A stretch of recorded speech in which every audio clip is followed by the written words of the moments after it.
죄사함의 은혜로 거룩의 능력을 힘입는 날이 되기를 소망합니다. 2024년 11월 22일 금요일입니다. 출애굽기 29장 1절로 18절까지의 말씀을 함께 묵상하도록 하겠습니다.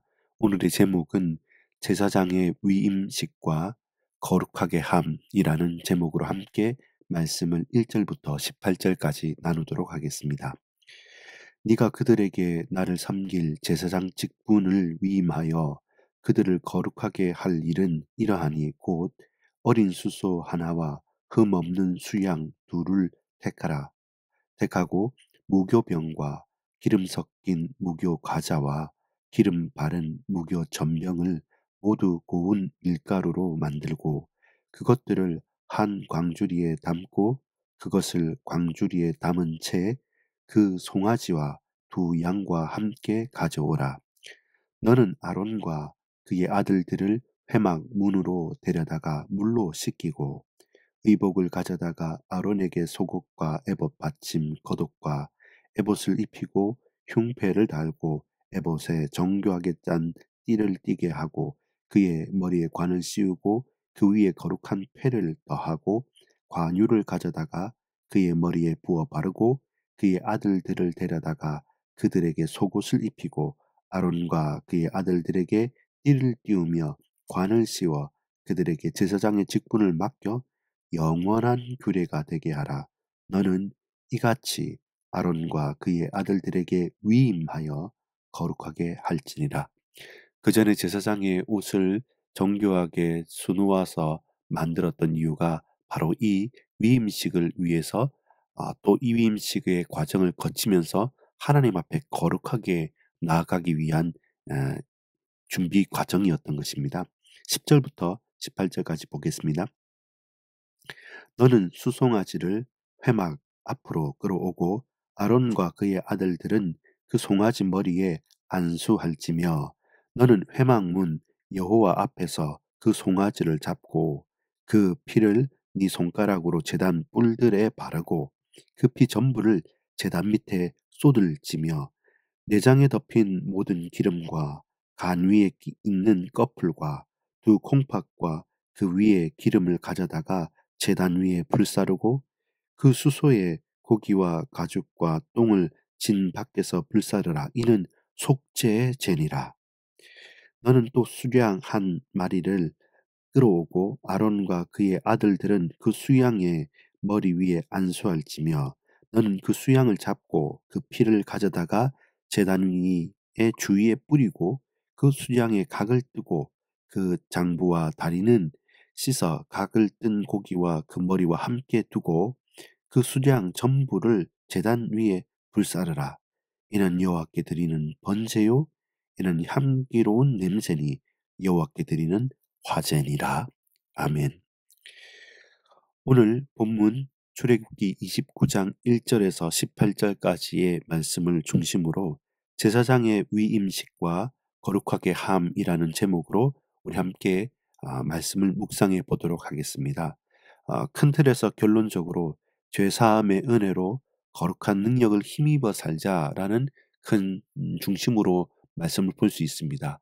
특별히 본문은 제사장의 위임식 장면을 구체적으로 설명하고 있습니다. 그 전까지 제사장이 의복을 자세하게 만드는 과정을 설명했지 않습니까? 바로 이 시간을 위해서 그 옷들을 만들었던 것이죠. 제사장의 직분을 위임하면서 옷을 입고 행동하는 모든 것들이 하나님 앞에서의 거룩함, 하나님 앞에서의 그 거룩함에 집중을 하고 있습니다. 그 가운데서 짐승을 잡아서 먼저 제사장들이 속죄제를 드리게 됩니다. 숫소를 잡아서 그리고 숫양은 또 번제, 화제로서 여호와께 제사로 드립니다. 그 과정에서 그 손을 안수하면서 그 죄값을 전가하는 것이죠. 나를 위해서 먼저 속죄하고 하나님께 번제로 드리는 과정을 제사장들이 먼저 진행하게 됩니다. 하나님을 섬길 제사장의 직분을 위임받는 것은 세상과 구별되는 것입니다. 우리가 제사장 나라가 된다. 우리가 제사장적인 축복을 받았다는 것은 적당한 수준의 타협이 아니라 세상과 거룩한 차별성을 엄숙하게 고백하는 공적인 의식인 제사장의 위임식처럼 우리도 그리스도 예수로 구원받은 거룩하게 거듭난 하나님의 백성들은 늘 이 고백과 공적인 의식을 가지고 있어야 할 것입니다. 그래서 무엇부터입니까? 자세와 옷까지부터 달랐던 것이죠. 다르게 요구하신 것입니다. 정해진 옷부터 정결하게 하여서 먼저 속죄제를 드려 거룩해 되어야지 결국 백성들의 죄를 가지고 하나님 앞에까지 나갈 수가 있는 것이죠.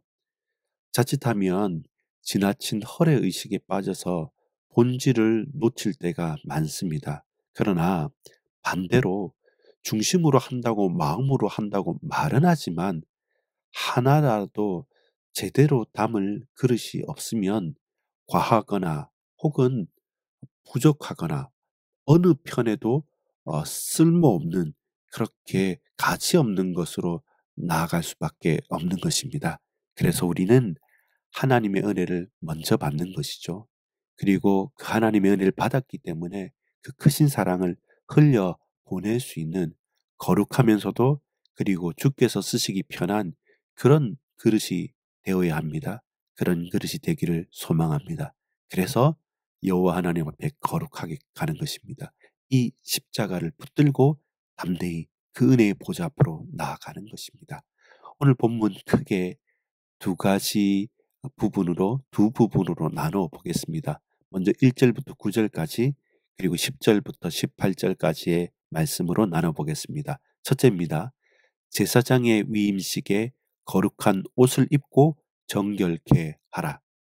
제사장의 위임식에 거룩한 옷을 입고 정결케 하라. 9절에 보면 아론과 그의 아들들에게 위임하여 거룩하게 할지니라 라고 말씀합니다. 하나님은 제사장으로 위임된 자들을 거룩하게 하라고 모세에게 명령을 하신 것이죠.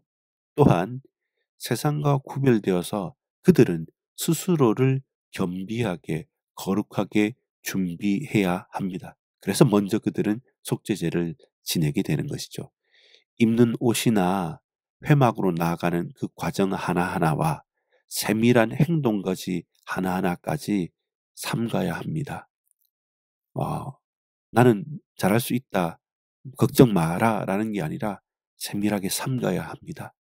복음이 빛나기 때문에 그 복음보다 더 빛날라 해서는 안 됩니다. 하나님께서 거룩하시니 특별히 제사장의 직무를 위임받은 그들도 바로 그 자들도 여호와 앞에서 성결이라고 하는 어, 이마에 붙였지 않습니까? 배를 여호와 앞에서 거룩해야 합니다. 거룩의 본질은 죄에서 완전히 분리 혹은 구별되는 것에서부터 시작하기 때문에 그렇습니다. 제사장의 위임식에 거룩한 옷을 입고 정결케 하십시오.